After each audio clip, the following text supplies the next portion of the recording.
Reynad, welcome. We're live. How are you? I'm doing great. How are you? Yeah, good. Thanks, mate. It was funny. I had a quick Google the other day, and just kind of looked up your basic bio, and the basic description was something along the lines of one of the most successful / controversial Hearthstone and card game players to grace the market. So I thought it might be an interesting way to kick off the discussion. But for all those people listening at home, you've obviously had quite a star-studded history in the market across multiple different levels. So can you let the people who are watching kind of your history in the space from player, streamer, content creator, etc.? Yeah, sure. I'd be happy to go over it. I had like a few bios written at this point, and usually they're like an afterthought after like an interview or an article or something, and or like a panel. And I've noticed the bios just feel very differently depending on who wrote them. It's like all of them described very different people. But I am a dinosaur in the esports world at the ripe old age of 28. Get called a boomer daily now. It's been a fun industry though to be a part of over the years. I got in real early. My background's really in paper card games in person, and then I eventually transitioned that into online card games once I found Twitch. I got in pretty early on Twitch, 2012. It was like I think the site just launched like halfway into 2011, so it was just out, and I got partnered pretty quick in a couple weeks after I started streaming, and just kept at it. Eventually Hearthstone came out, really blew up the card game genre, and I tried to time my going all in with streaming to kind of align with Hearthstone coming out. So it worked out. The game blew up. I was the best player in the world at Hearthstone for the first during the beta, basically, when I played full time, and built up an audience on Twitch with that, and then using that, I created Tempo Storm, which started as an esports team, and it operated pretty traditionally. Just one game. All the other teams at the time had started in League of Legends, basically, or Counter-Strike, and ours was the only team that had ever started in Hearthstone. So we thought that was kind of unique strategy game market. It's smaller, but it's they're really engaged. It's just different. We just kept adding more teams, kept growing, eventually transitioned that into a media company. And now we're doing, everything from production to making our own game.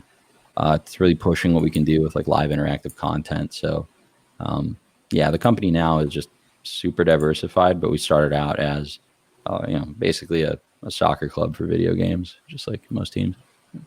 Yeah, and it seems that most, it's that diversification has become essential, like to any esports team if they want to exist and they're going away from that traditional sports model. Do you think that any teams now or in the future are going to be able to survive if they stay on that traditional soccer team model, 12-month sponsorship, just trying to win various game titles? I think that market's big enough that a couple teams will do it, but to be honest, like the business model was never good, and I mean, since 2014, I'm confused about why people were, everybody was so hell-bent on using the same model. I mean, a traditional esports team, what you're basically doing is you're like a middleman between brands and influencers, and you're not just like connecting the two, you are paying the influencer to represent you. So you're assuming a lot of risk, right? You're paying a kid, thousands of dollars a month, hoping that you can sell more than thousands of dollars a month and brand deals to break even on them. And that model is just like with which party's assuming the risk, the margins, everything about it is just I'm not a big fan of that model. So really, I think esports teams did need to evolve. And, I think it is why we're seeing a lot of teams make the shift. And, personally, I think when I started in the industry, maybe 6 years ago, I used to think about everything in terms of like revenue. I thought revenue was like the one path to truth, just like follow the money, not the hype. And lately I've been thinking about power a lot more than money. And I've been noticing that basically the brands that have more control over their own destiny, own their own IP, aren't beholden to a publisher or a league that they spent all their money to get into. I think yeah, I think a team with independence is just an inherently better business. So, our goal is basically a transition from a service company, right? You're basically a service company as a traditional esports team because you're just promoting other people's products using your influencers. Rather than being a service company, I wanted to be a product company. And I think that's a transition any real business is going to have to make. So, yeah. Yeah, I think what you're describing is something that the influencers have felt when, like you were saying, if you're beholden 100% to franchises, you don't really own your product. You don't really own, your brand and who you are. And I think influencers have found the same things, especially at first with the adpocalypse with YouTube.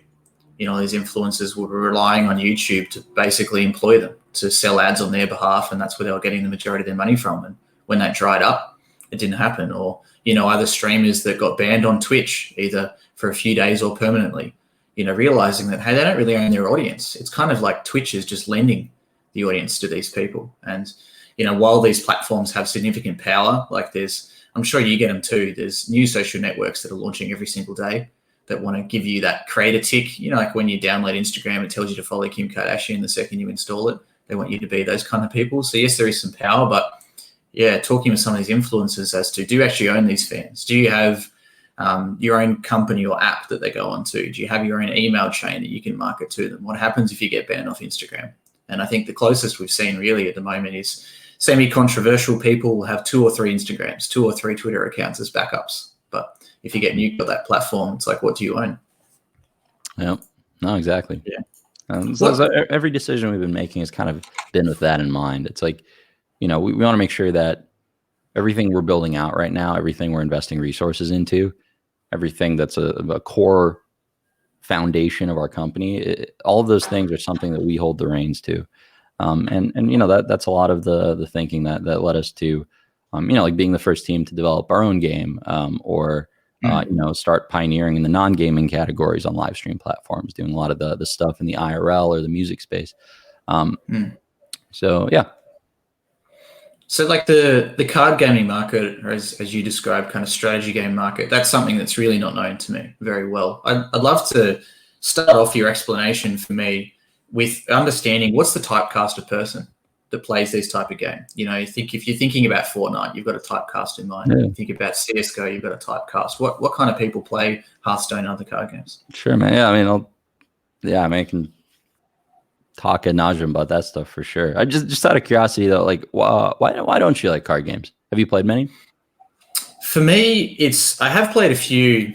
I like to maybe it'll help if I describe my journey. So I started off as anyone did, playing Warcraft 2 and whatever. I'm the same age as you. So like when I was 4 playing Warcraft, and ended up getting sucked into World of Warcraft and realizing that I don't want to be stuck in an hour and a half instance with people I don't know.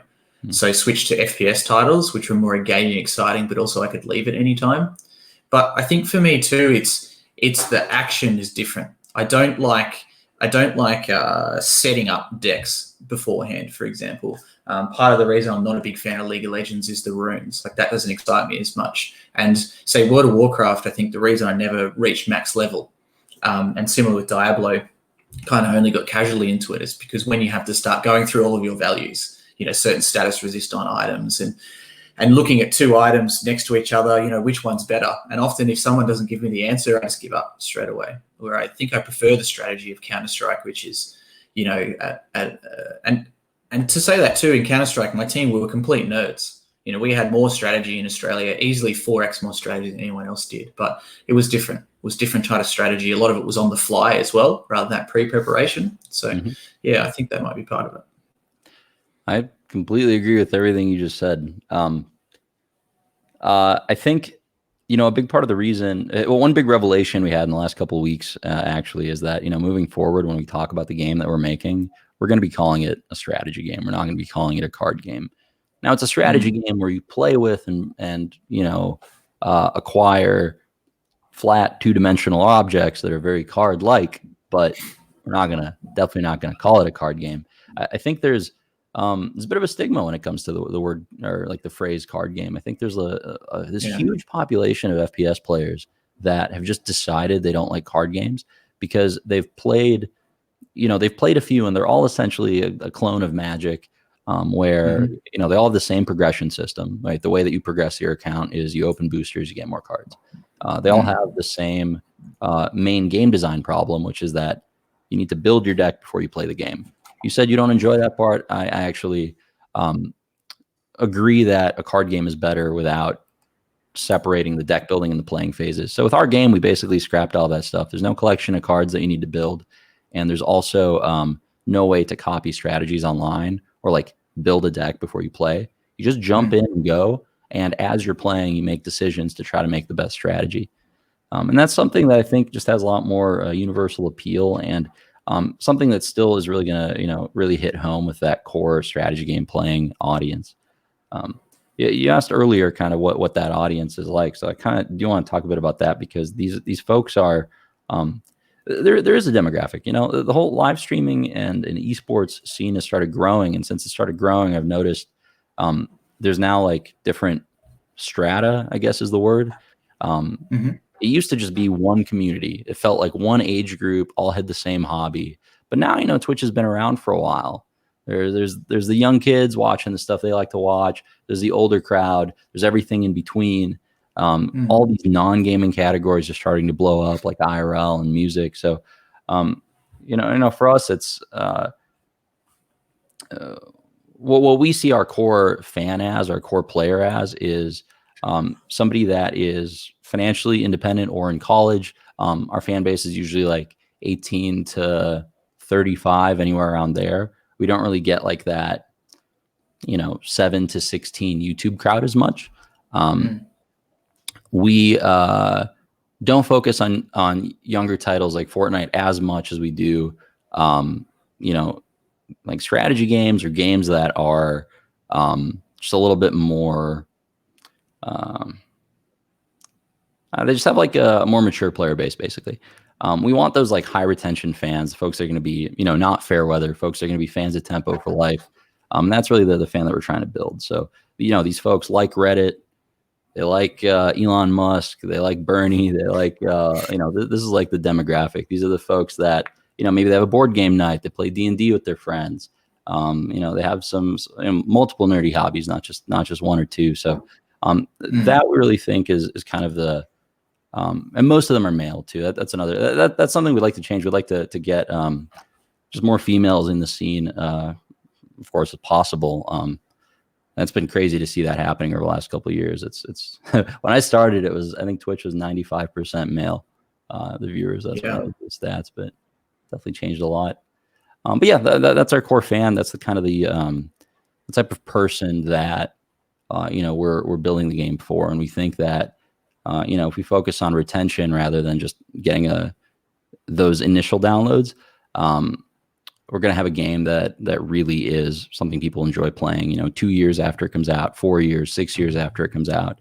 It's something we can keep iterating on and building, and it's something that never gets less fun because you solve it. The game can't be solved. So those we think are like all the real strengths.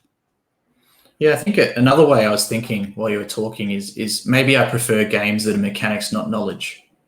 I don't want to rely on a test to make sure that I understand the latest card building procedures and understand which ones are more powerful at any certain time.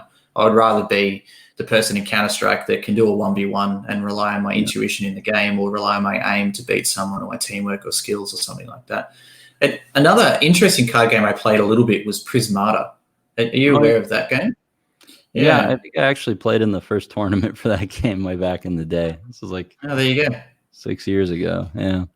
Yeah, it's like an RTS meets card game, and I think it was really interesting for me, once again, as an FPS player, until it got too complex, until you started having way too many cards on the deck, and then you started having 3 different races you could play, and then I kind of, I was very hooked on the game until that point. I think I threw my hands up and went, no, never again.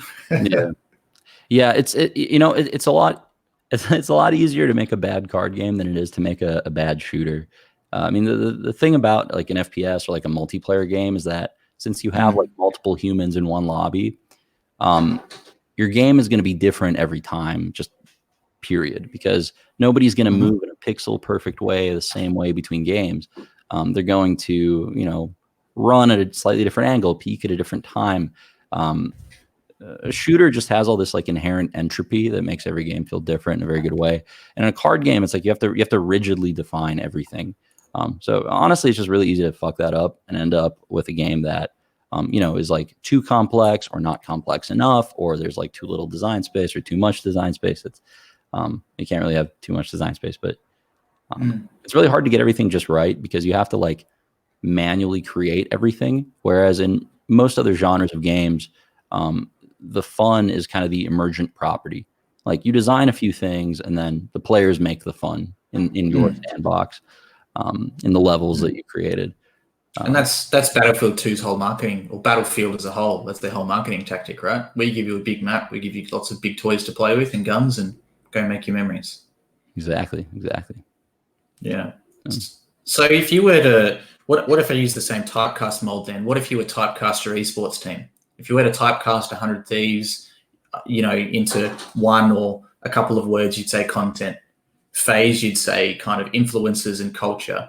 I think Team Liquid, you would say competitive and winning. Like, what about your team up until now and into the future?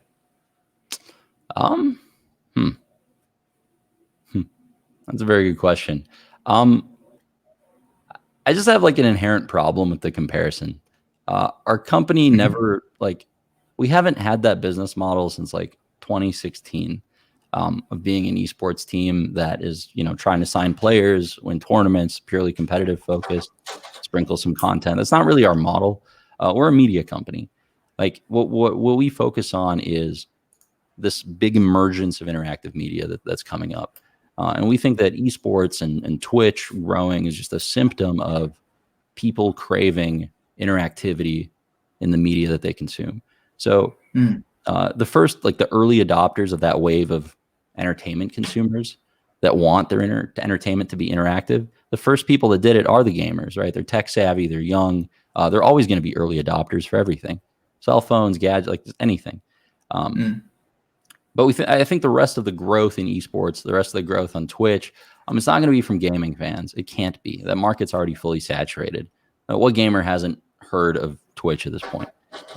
All the growth is going to be from the emerging categories. It's going to be, what's called like just chatting or IRL right now. That's going to split up into thousands of categories, right? And you're going to have everything from cooking shows, singer-songwriter, musicians, travel shows, reality TV, a bunch of people just reacting to Gordon Ramsay videos. You're going to get the whole spread of content really emerging. And,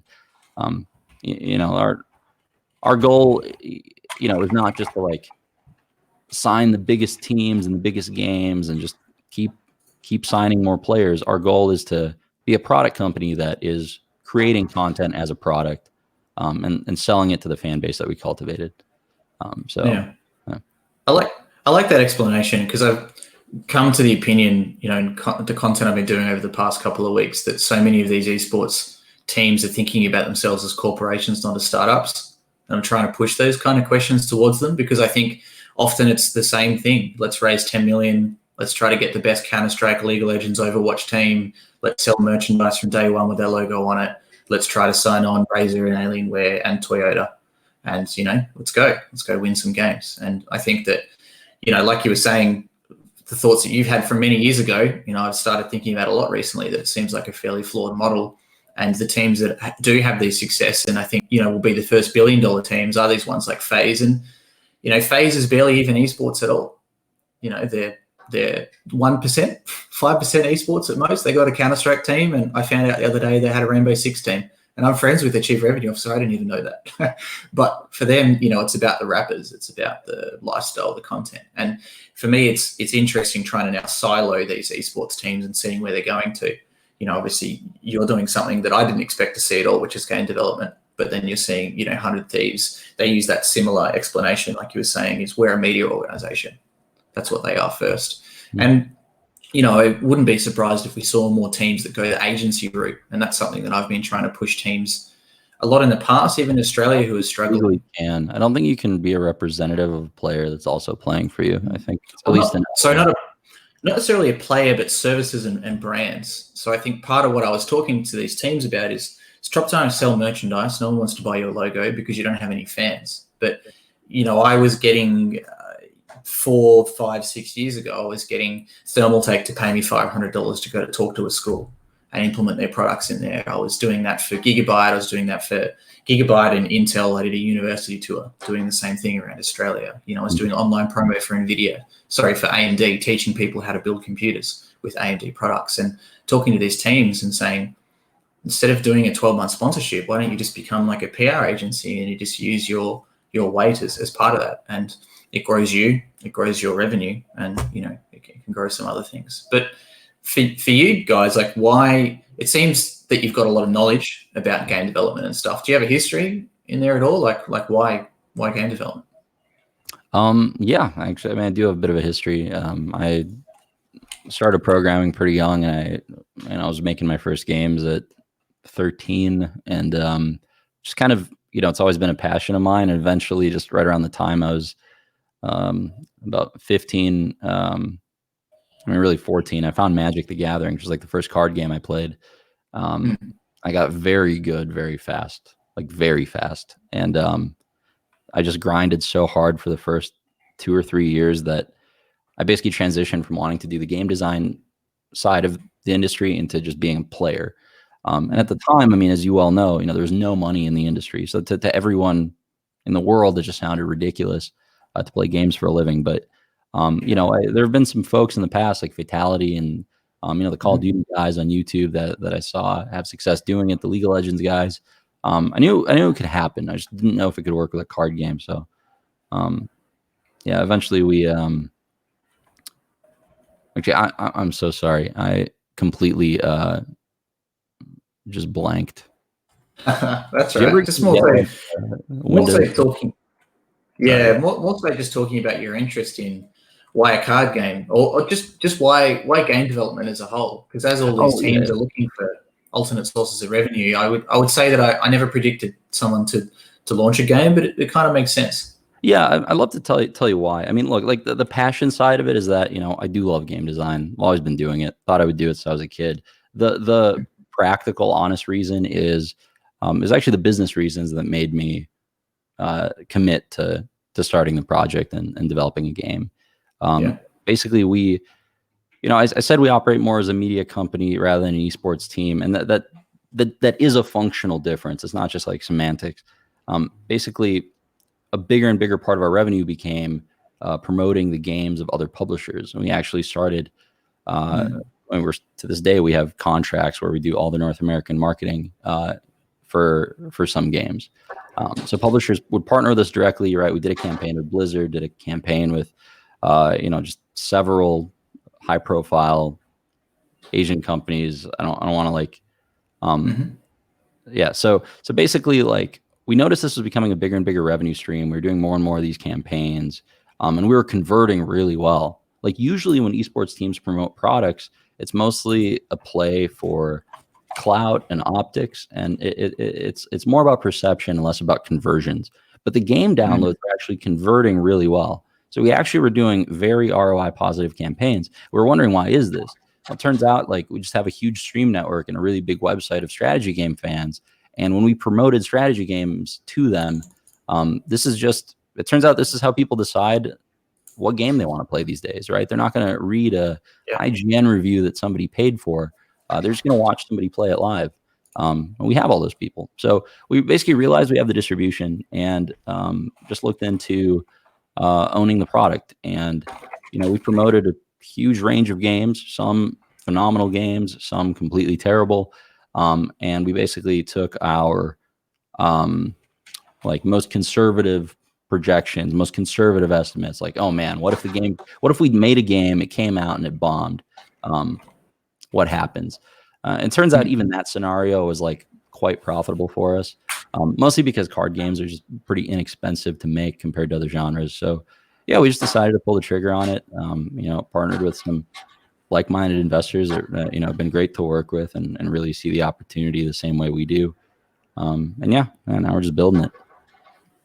Yeah, there's like three things I want to pull out of that. Number one is around KPI-based marketing that doesn't exist a lot in esports teams. And I think, once again, going back to the chief revenue officer from FaZe, that's a major concern for him with tier one esports orgs, like these tier ones that are looking to re-sign soon with these big companies that are sponsored them.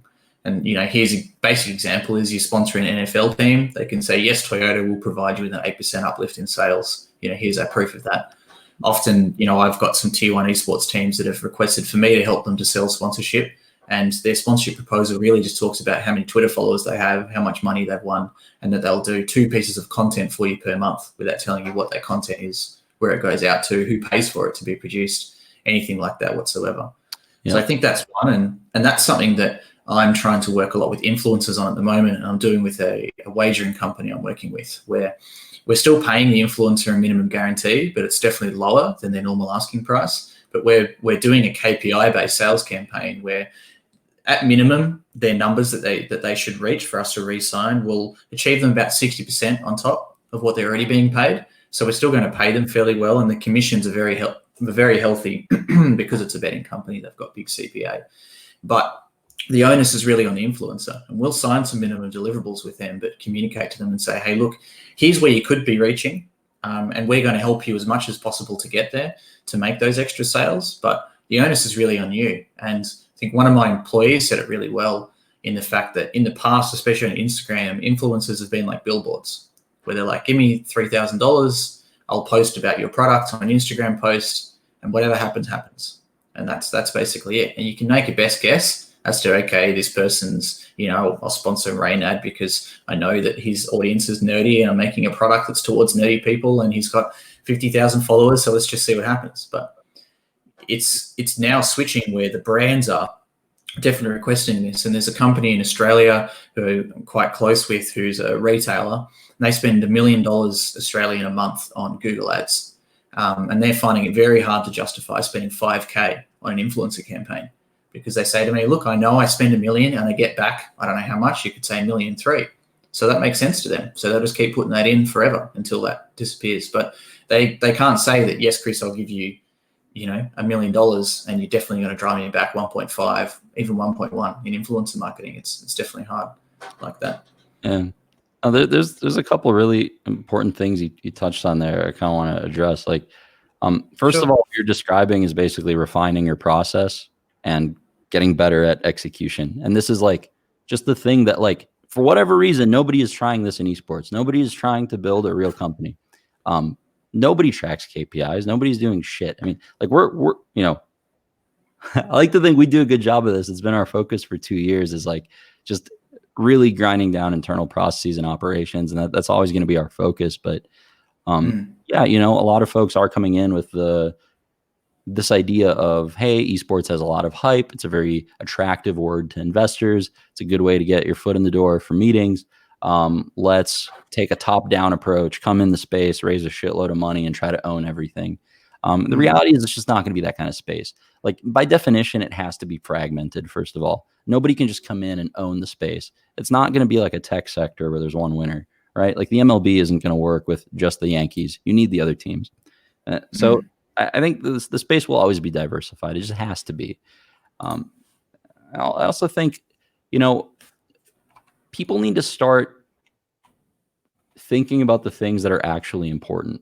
What you're describing there with the campaigns that you were doing, this is stuff that our company, we actually, when we started doing a lot of influencer marketing campaigns, this was like 2018, we built out that kind of arm of the sales department. And those influencer campaigns,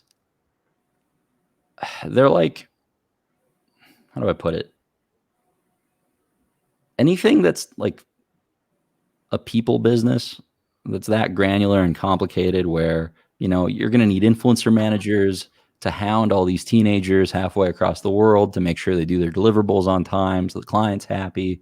Meanwhile, like, you're paying them like a salary, so you're assuming the risk anyway, even if they don't deliver. It's just everything about it is fucked. And the margins aren't great, just being a middleman in general. I hate everything about that type, like, but what you described where advertisers are buying more and more media rather than custom activations, I think that is very much where the real money is. And I think Twitch has realized that. I think everyone's realized that. And the only one actually selling media in the space are the streaming platforms directly, right? Facebook basically like connected their whole ad platform with their Facebook gaming platform. Twitch has, put more of a focus on selling media rather than custom. And this is where we're trying to come in and say, look, we're going to build the content. Like, we're going to build these shows that are recurring, episodic, have a name, rather than having one guy make a show for 10,000 people on Twitch. Now we're going to have, rather than having one guy make a show that's 8 hours long, we now have 10 people making a show that's 3 hours long. We're packing that content in. And now that we are building these shows out in these content properties, I know I haven't talked about the IRL stuff, but be happy to go into it if you're interested. But basically, now that we own those shows, we can basically say, we're inserting this ad break every 15 minutes.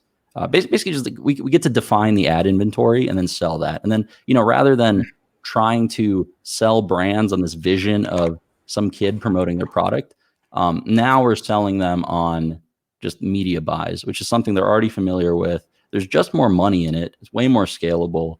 Everything about it is just a win. I think that's the better way of going about it. This way, like, it's even better for the streamer. It's literally better for all parties involved, right? Like, for the streamer, you don't want to be like shilling products to your fan base all the time. What you value is growing your fan base and making sure that it stays healthy.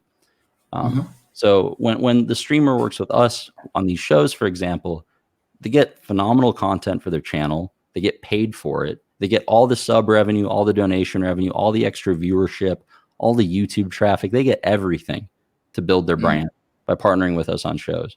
But then, the brands, rather than like going through us in order, there's really only three parties. There's the sponsor, there is the streamer, and there's the esports team, right?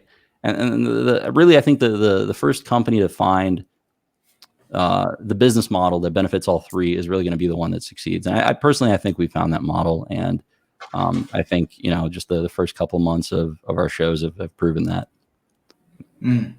You're right. It's a conversation I had with a few of my clients before, and it's always that, like the first point you said, is following up these influencers to make sure they actually do their deliverables on time.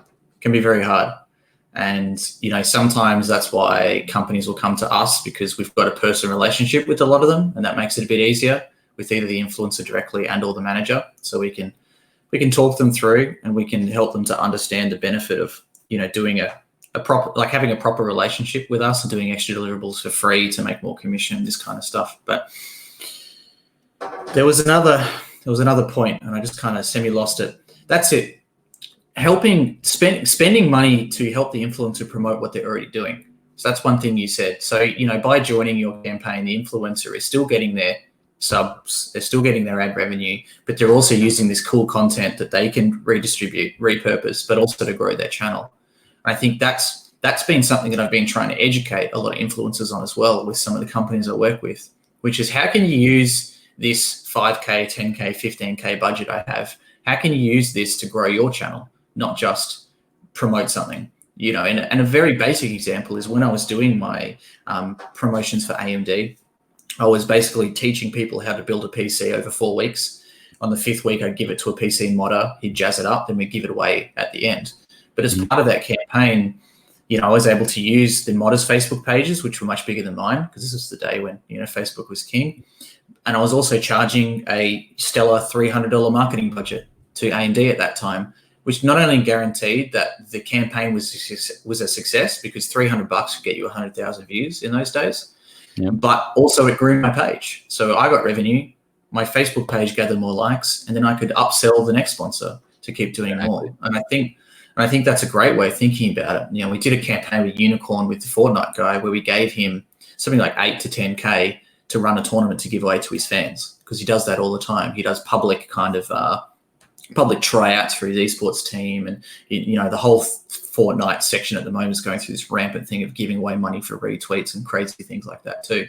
But we're saying to him that this is our idea and our budget, but make it look like your idea and your budget, and your fans will love you, because they'll be like, hey, he's giving away this money to me, he's such a good guy. But really it's coming from the brand and uplifting them. I think another really interesting point that you talked about as well, which is what you're doing, is you realize that you're just promoting everybody else's game and playing them at the same time. So why don't you just create your own game and promote that? You've got the right audience. And this is something that's been a large passion of mine, talking to a lot of my personal friends who are large influencers. Often you won't see an influencer launch their own company until they're on the downslope, until they've got 1 million subscribers and they're only getting 20,000 views per video now, and their channel's kind of in the death rolls. And that's the wrong time to do that. And saying that, once again, you don't own your audience if you don't have something else, but you also don't have anything for the long term.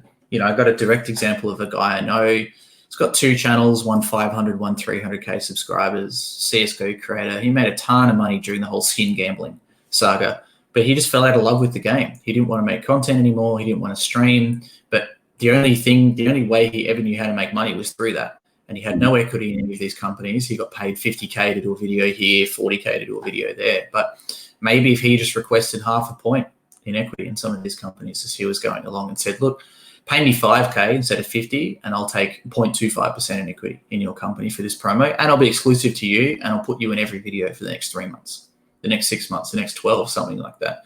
Because then at least he has something to, you know, to fall back on in the end, whether it's a product he directly owns, like his own app that we're seeing. One of our partners is Playside Studios, and they've got multiple influencer-owned apps now, a baby one, a meditation one, a female-focused fitness one, with more coming. Or whether that's just simply promotion for equity in companies as an advisor, or, you know, as a marketing head. So it makes perfect sense that you've gone along that same thinking line as well, which is, you know, you know, if you're a lifestyle influencer, I think the past 12 months in lifestyle influencers has been, why am I promoting everybody else's workout equipment? I'll just make my own brand. And now there's too many. There's like 60 different brands where you can buy sports bras and tights from, but it's similar thinking. I think it's just kind of the pattern that technology creates in pretty much every sector. Is basically, as technology gets better, the barriers get stripped away from certain industries. And at a certain point, like, I'll use video as an example. Like, you know, growing up in like the 90s, if I had a cool idea for a TV show, in order to get my content in front of other people and get my show in front of somebody, it was impossible. I needed millions of dollars, huge production staff, partnership with a TV network. Like the networks had so much power because there were all these barriers to creating broadcasted shows. And, you know, now if I have a video idea and I want to get it in front of people, I can get it in front of people in 5 seconds. I record it on my phone, put it on YouTube. It's in front of everybody. So, you know, now it's like the quality of content is kind of the determining factor, and not like these moats that people had set up in these archaic industries. And, you know, we're going to see that in pretty much everything, right? Like, I think making products is getting easier too. There's plenty of vendors that, you know, influencers can partner with to create their own products, their own whatever. And yeah, you know, a lot of times if you have the distribution, you should just own the product. Yeah, I think part of what you're saying is something that scares me the most about esports teams is overheads and the amount of bodies that are required to do certain things. And if you look at like a traditional news organization, you look at the 6 p.m. nightly news, you've got, you know, 5 or 6 hosts that are on camera. You've got multiple people with camera equipment, producers, writers, marketers, you know, et cetera, a large live facility. And a direct example I used when I talked to KPMG recently was, look, here's one guy who lives in Sydney, Australia, called Laserbeam.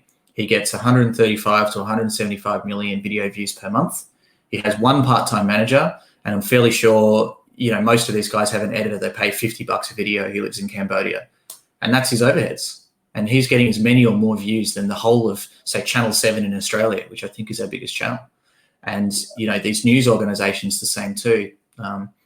You know, one influencer like the Fortnite guy who just posts about Fortnite news, it's literally him in his bedroom and he edits his own videos, but he gets more viewership than so many of these mainstream news channels that are trying to cover other things too. And that's, yeah, I think that's something that influencers can solve, right? But it's that automation, I think, is a very important part of what you're talking about. And I think as far as sponsorship and brands working with X and Y and spending their money as a whole, people have tried. Like, we've got Tribe and The Right Fit and these kind of automation platforms, and we've got one here in Australia called Pro Galleria that's signed up as well, where a sponsor can browse kind of, you know, what can you buy, and they can browse that. But there's still still feel like there's a trend that's gone away from that back to, say, myself, where people want some tailored campaign and they want someone with that personal relationship to talk to them. So I'm stuck between the two, between kind of what I'm doing, and part of what you're saying is contradicting my work, but it's also agreeing with some of my thoughts that I've had in the background. So I probably didn't explain that very well, but it's an interesting thinking exercise for me.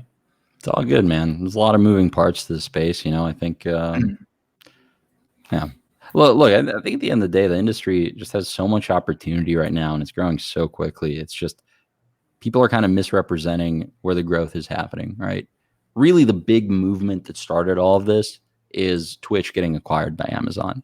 And Twitch is a live stream gaming platform. And because of that acquisition, right, Facebook invested billions into their own gaming live stream platform.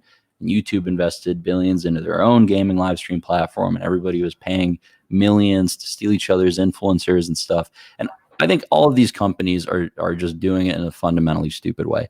Because I think for Twitch, the live stream gaming platform, the live streaming part is infinitely more important than the gaming part. But people think it's the combination of the two that you need, whereas I very much disagree. I think just live streams are inherently interactive as soon as you add a chat room. And I think Twitch's growth, the growth of esports, all of this is just attributed to people craving interactive entertainment. You see this even on Netflix, right? Like Bandersnatch or the Black Mirror episode, right? It's like a choose your own adventure thing. Like, I think that's really the future. These shows are going to create more and more ways for you to impact what happens on screen. And I think the audience is going to love that. So everything we do in our company, it's all about interactive entertainment, right? The game we make, the shows we make. Yeah. And that's the massive trend in traditional sports now as well. I got a friend who runs a company called Bench Vote, kind of similar. Who is the MVP of that NFL match? Well, let's just go to the crowd of 50,000 and they can vote for it. Why should we let someone, some random dude in a suit choose? Or I remember even seeing someone's trying to launch like this blockchain NFL where the fans can pick everything, like who comes off the field and on the field and what play do you make. And don't know the success of how that would work, but it's almost like a limited amount of control that you can give to these audience members to feel involved. And we've seen like the culture of that, right? Like Twitch plays Pokemon.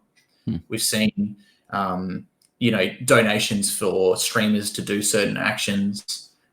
We've seen now, say with Live, with, the VR titles, you can influence what happens in the game by donating bits or typing !bomb in Beat Saber and it sends a bomb at them.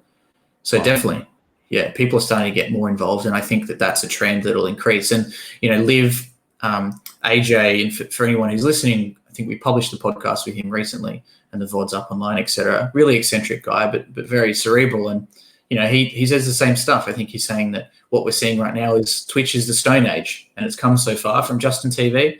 I remember do you remember when Twitch was banning people from not playing games?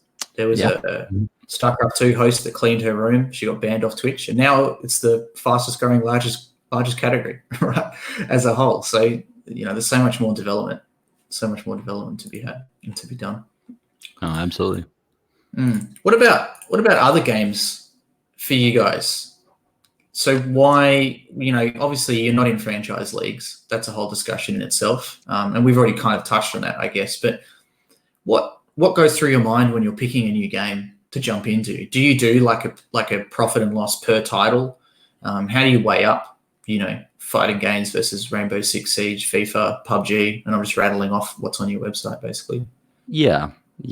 It's basically just a very complicated decision every time with like 20 different factors at play. All of them have different weights. We factor in what is the salary market, like what is the team that we sign going to cost us, which players are available. Like mostly, personally, I think it's all about timing and information. That's what I think player acquisition is about. I think you need to know when people are between contracts. You need to know when you basically need to know when to strike, because signing rosters in esports is all about being opportunistic and getting the timing right. At the end of the day, there's no like anti-poaching rules really anywhere. It's very Wild Westy, and you just need to know who the best players are, when they're available, what's important to them, so that you can sign them. And you need to make sure that you're always caring about your results and focusing on making sure your roster performs well. Because if your roster performs well, you can always sign the best players. Whereas, like LeBron's not going to play for, I don't actually know any NBA team. Whichever one's bad, he's not going to play for them. Yeah. So I just came to that thought, kind of putting some thoughts together from what you said before and what you said now. And it really seems the issue with being an esports team is you take all of the risk, almost none of the reward. You're paying these players a salary to be contracted to you, and you're not receiving any of their Twitch revenue, ad revenue, etc. And often these players aren't creating any content anyway because they're just focused on playing. You're required to sell sponsorship on their behalf, but you're not their manager, so you can't sell direct sponsorship for them. And that's the lawsuit between Tafui and FaZe kind of broken down, really, about being his manager as well as his team. And you're also not really taking much prize money. A lot of these teams are taking anywhere from 0 to 20% prize money. And I think it's something that I've had to educate external investors on a lot, like especially my discussions around 2018. Everyone wanted to buy a team at that time. And a poker player who's in partnership with us now, he had the misconceived idea that seemed to be quite common, is that esports is like horse racing.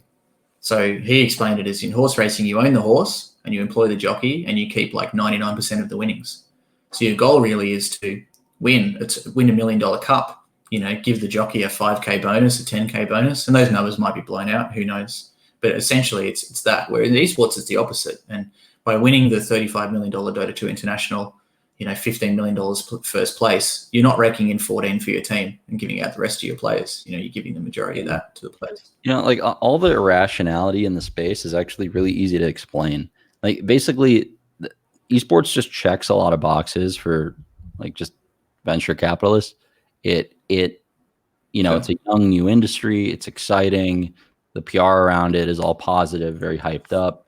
And it's an opportunity in their eyes to come in and own a space and get a big win. So because of that, you had all these people flock to esports that knew nothing about esports. This happened around 2015, 2016 mostly. Started with the NBA investors. And these folks would just just the numbers, man. At the time, the biggest teams were TSM and Cloud9, and they must have been making somewhere between $5 and $8 million a year in revenue. Nothing crazy. Because this was a very long time ago, right? And this is just me ballparking too. I don't know their exact numbers, but I'm pretty sure it's fairly accurate.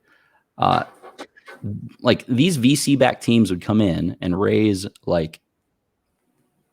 absurd amounts of money very, very quickly. 15 to 30. I don't know. They would basically just come in, offer to triple the salary market for whatever players they want to pick up. And they gave them some short-term wins, right? Which allowed them to raise more money. And you really had this influx of folks that were, in the business of raising money and not in the business of building a business. And the issue is that it creates this feedback loop. It's like a self-fulfilling prophecy where now that some people have raised money and they've upped the salary market, it means all those players in that game that had the salary market affected, now they want more money. So all the other teams, right, inevitably after a few years also start raising money, right? And then eventually things like ego get into play and everybody's, I don't know, just lighting cash on fire, overpaying for players. Everyone's hyping up how great esports is despite their businesses not being great, because that hype just is a net benefit for everybody. And then you get big publishers like Blizzard coming in to capitalize on it with leagues like Overwatch League. And really, what happens is you create this massive hype engine where everybody's talking about all these positives of esports, but nobody's talking about the realities or the proper way to build the business, right? And before all of that VC interest, the space didn't have all that money. When the space didn't have all that money, the only businesses that were around were the ones that were sustainable. They were profitable. It was not crazy margins, but everybody's business worked. Every esports team was profitable. It was just an industry where we were figuring things out and we were going to build it the right way, right? And I think when you get all this cash injected into an ecosystem so quickly, you're going to see a lot of disruption and it's very tumultuous. But the teams that are just building rational businesses are going to be the winners in the end of the day. There can't be any other outcome. Nobody's going to turn around and flip FaZe Clan for $1 billion. Supreme sold for like $500 million. What the fuck do you think that company is worth? Like, this was like recently too, I think. Yeah. What did Victoria's Secret just sell for? Like 350? You're going to tell me FaZe Clan is worth 2/3 of Victoria's Secret? That's fucking ridiculous. I mean, all the debt stuff aside, but I don't know. It's just, I don't know. I think the valuations right now are just so absurd. And I think they're just a byproduct of people pushing these absurd, like just this absurd, unrealistic narrative about what the future of the industry is. I don't think it's at all in line with reality. And now the part that really tilts me the most, and this is just a pattern I've noticed throughout my life, is like, man, I was giving speeches in 2016 at conferences talking about why Overwatch League is just like a terrible investment, or like why these franchise slots, you know, might not be the best way to for the industry to proceed. But you know, now it's kind of becoming like most people think that way now, whereas back then everybody was all about Overwatch League. I don't know. It's just, it's very I don't know. One day there'll be validation. We'll see.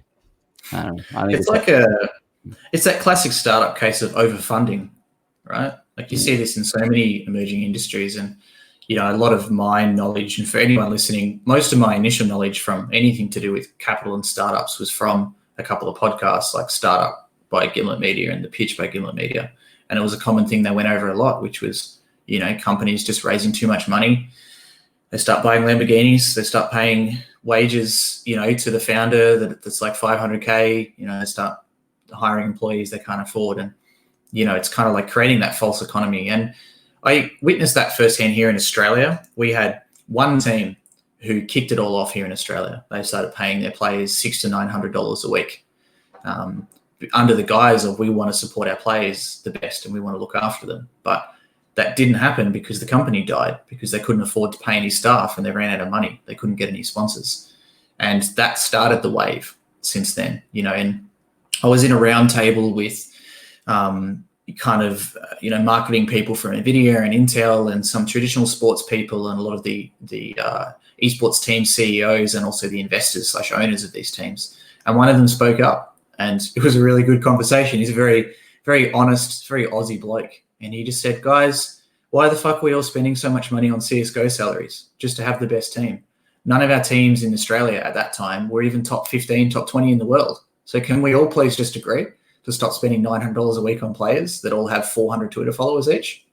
Because there's just no point. And the best you could hope in a sponsorship at that time, and I know because I was a sponsor, was, you know, 30 to 50K a year.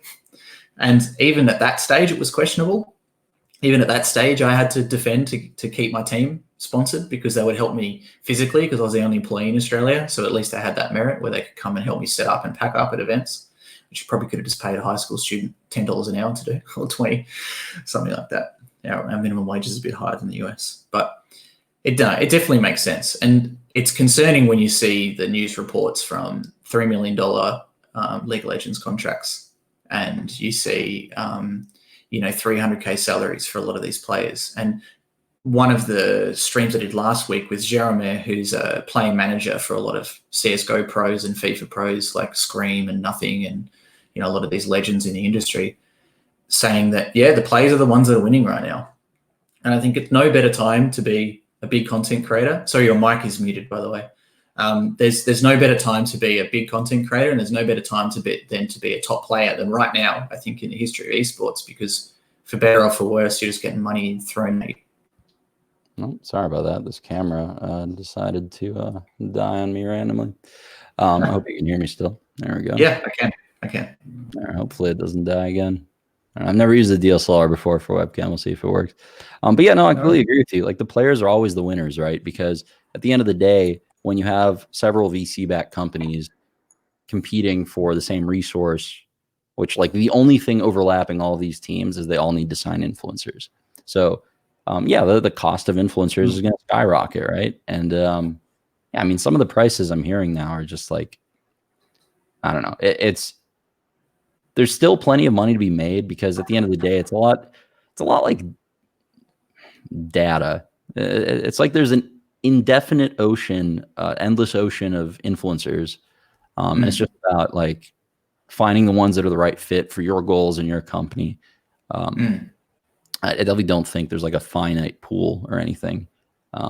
Every day there's a million new influencers growing and coming up. So I think it is a great time to be a player. I'm very curious to see how the industry corrects if it can.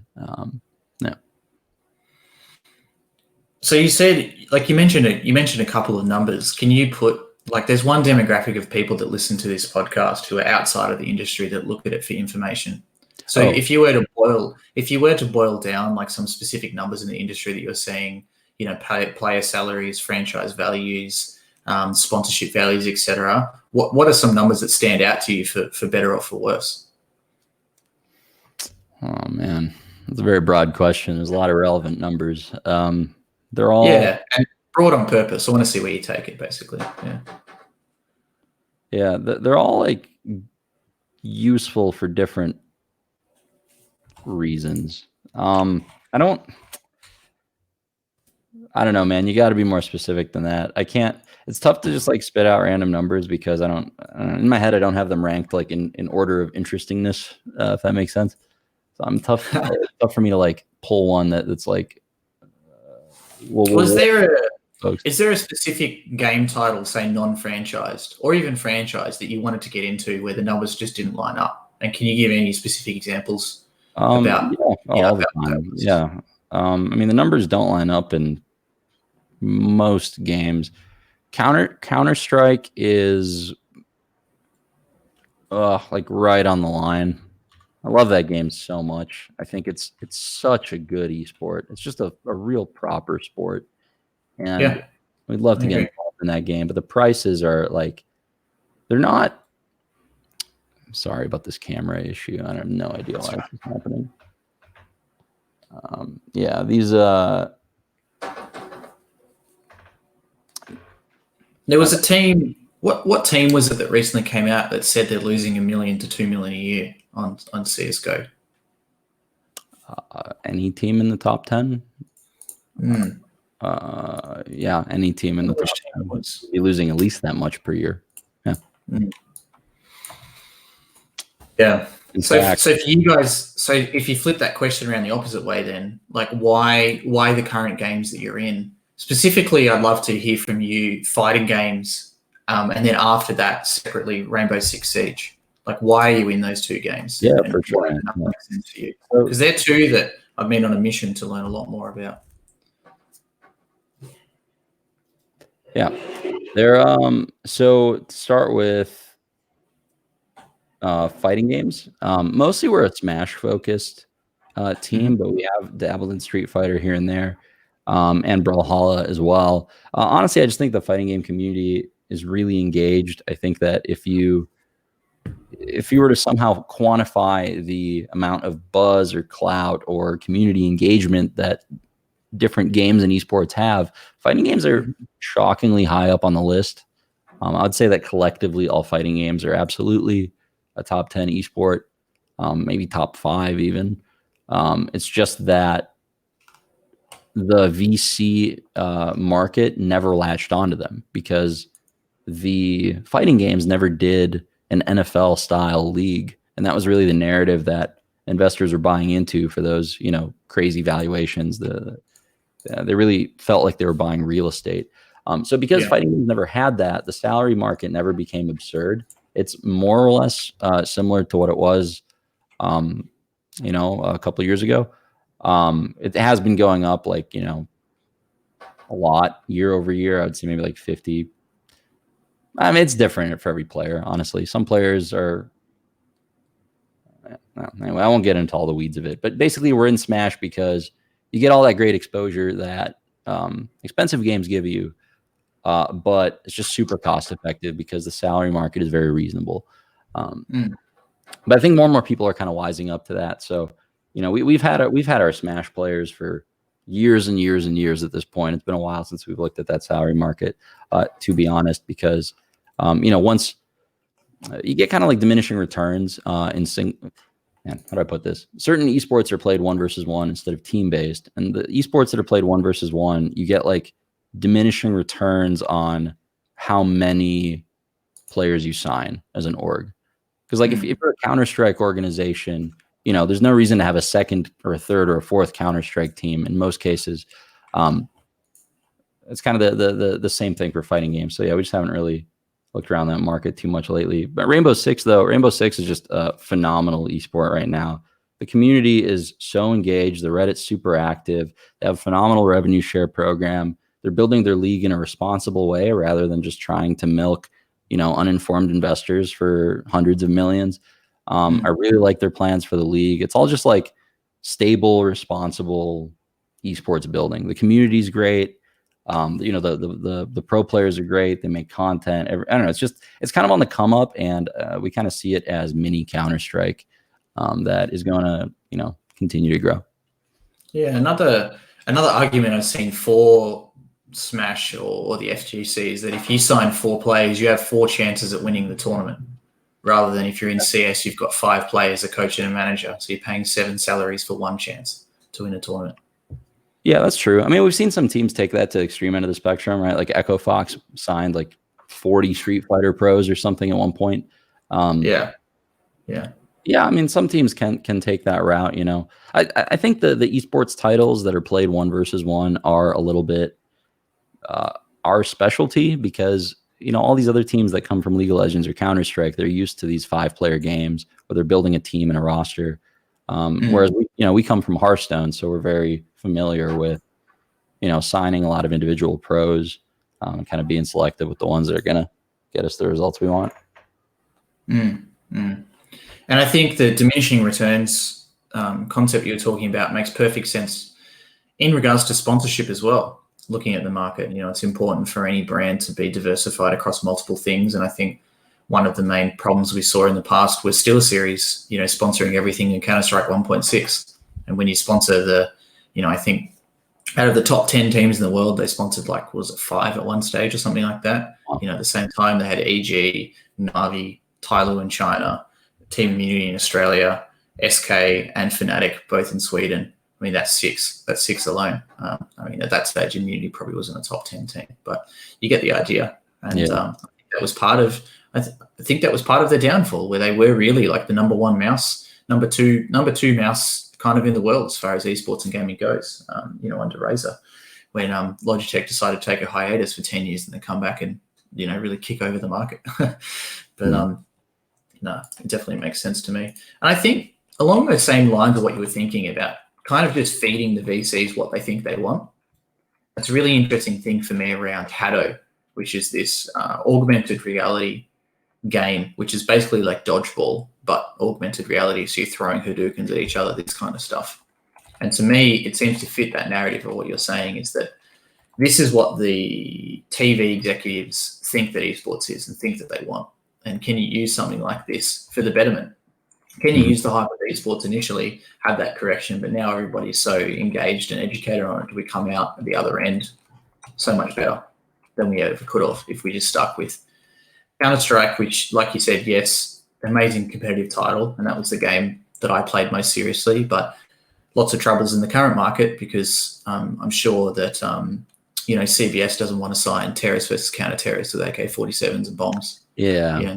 Yeah, there's a bit of an IP issue there, but honestly, I think that's becoming less and less of a deal breaker for brands. I think they're kind of opening up to the idea of video games don't cause violence, and it's a sport that's been around for 20 years. I think people are very much warming up to Counter-Strike a little bit more. But yeah, honestly, just in general, I think all the growth is going to be in the non-gaming parts of the space. It's also just the best space to be involved in anyway, because you're just not like bidding on the same stuff as other VC-backed companies. So it's just like inherently less unprofitable. So yeah, I really think that's an area where more folks should be looking. And we'll just keep rolling. We'll keep doing our thing, rolling out our products this year, and see how they're received. Yeah, I know we both have to head off, but there's one thing I wanted to ask. Correct me if I'm wrong, but I think I watched your stream many years ago, and you had an alcohol sponsor on there. Was that true? You did? Yeah, I'd love for you to talk about how that worked. What were the restrictions, and how did you get around them for that? There's been some discussion around, Riot Games doesn't allow gambling but allows alcohol. Restriction of who can watch it. I think I remember you having a large disclaimer on the screen throughout the whole time that says, this content does involve alcohol. You need to be 21 or 18, depending on your region. I'd love for you to just give like the general runaround of how that works. Yeah, that must have been during the time that I was a full-time streamer. I did a few different alcohol campaigns for Twitch. I want to say that one was a Johnny Walker, the one you're thinking of. I think so. I'm pretty sure it was a whiskey or something like that. Yeah. But yeah, I mean, really, it's just there's usually some little logo you have to put on screen just for compliance reasons. But I mean, beyond that, the risk really isn't like legal or anything with promoting alcohol. The risk is, how comfortable are brands going to be working with you if you were to promote that kind of product, right? So, for example, I think for like the original, like let's say TSM Fortnite roster, it would have been a really bad idea for them to promote alcohol because they had such a young fan base. Whereas strategy game fans, our fans, like I said, this is like an older crowd, usually college educated. They're like strategy games. They like thinking. They like Reddit. They like gadgets and tech. And for that kind of crowd that's a little bit older, I think it's a little bit on brand for us to do a one-off whiskey stream here and there. And the last thing too, I've been doing some discussion around chess as an esport. Like we've seen a lot of chess pros take to Twitch to do streaming. We've seen these chess pro leagues that have set up these kind of semi-franchise looking teams. And I had Nick Barton, the head of BDM of chess.com, here is on the podcast as well to have a bit of a chat. Is that something that you see yourself or other esports teams getting into once again outside of that non-traditional gaming market? That sounds awesome. Honestly, that sounds very on brand for us. And yeah, I mean, chess is taking that leap from tabletop play to digital. I saw card games do the same thing in my career. Makes a lot of sense. Yeah, I'd love to. We honestly haven't looked into chess esports yet. Not gonna lie, but I will hit up the acquisitions team right after this, and we'll look into it. Yeah. Well, we'll be in touch if you need any help. Let me know. For sure. Yeah. Awesome, man. Well, it's been good. We've gone just over an hour now, and I know you've got a lot of work to do and a game to develop. There was one question actually that someone was asking me while you were saying this: is when does the game come out? Do you have a release date? I do, but it's not public. Is that way? Yeah. Fantastic. And free to play or paid? It'll be free to play. Yeah, fully free to play. Least pay to win strategy game ever. Just download it. It'll be sweet. Cool. That's another win for me. I'm a tight ass when it comes to games. So I'll say the probably early to mid next year. Yeah, fantastic, mate. Well, for anyone who's listening in live on Twitch, LinkedIn, watching the VOD, or listening to the audio-only podcast, where can they follow you and your team? Oh, sure. Just Tempo Reynad on Twitter, REYNAD. Just I don't know. Google me. All my platforms here. All my platforms are there. I don't know. I'm not trying to gain followers anymore, man. I'm washed. I'm out of the content journey. I'm just doing all the behind the scenes stuff now.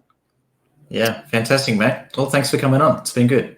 Yeah, I appreciate it, man. This is a lot of fun. Thanks for having me. All right, bye. Thank you. And thanks to everyone else for listening in, whether you're live on Twitch, LinkedIn, listening to the VOD, or whatever else. We've got plenty more interviews like this coming up and some awesome ones next week, which include the founder and CEO of We Are Nations, and going to be drawing a lot of comparisons between where the esports market is and gaming market, as well as with the music market, because there's a lot of tie-overs between the two. So I can't wait to do that. Thanks for listening, everyone. Bye for now.